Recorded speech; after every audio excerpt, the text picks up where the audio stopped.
నరం లేని నాలుకంటే ఇదే కాబోలు. ఇంట్లో ఉండే భర్త పిల్లల్ని చూసుకోక ఉద్యోగం ఎందుకు, ఊర్లు ఎలా ఏంటి అని అంటారు.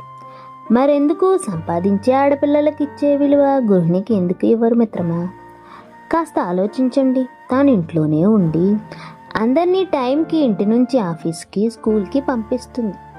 ఇంట్లో అందరి గెలిపే తన గెలుపు అనుకుంటుంది. ఉద్యోగం చేసే సత్తా ఉన్నా పిల్లల కోసం తనను తాను ఇంట్లో బందీ చేసుకునే వాళ్ళు ఎంతోమంది ఉన్నారు మిత్రమా. తాను ఓడిపోయినా ఇంట్లో అందరినీ గెలిపిస్తూ తాను అనుక్షణం ఓడిపోతూనే వంట బాగుందని చెప్తే మీ సొమ్మేమీ కరిగిపోదు కదా.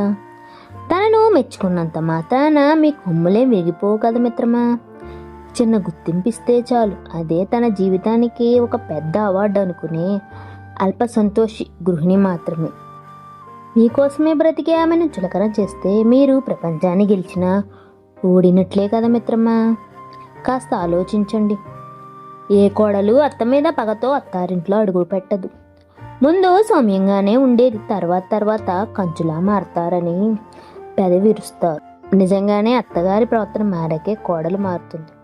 ఊరికే చెడ్డ పేరు తెచ్చుకోవడానికి ఎవరూ తాపత్రయపడరు కదా మిత్రమా. అందుకేనేమో చాడీలు చెప్పడం అత్తగారి వంతు అవుతుంది, మొండిగా ఉండడం కోడల తీరవుతుంది, సర్దుకుపోవడం భర్తకు అలవాటైపోతుంది. గుర్తించు. ఒకప్పుడు కోడలు భయపడేది ఎలాంటి అత్త వస్తుందో అని. ఇప్పుడు అత్తలు భయపడుతున్నారు ఎలాంటి కోడలు వస్తుందని. ఒకప్పుడు ఎలాంటి భర్త వస్తాడని అమ్మాయిలు భయపడేవారు.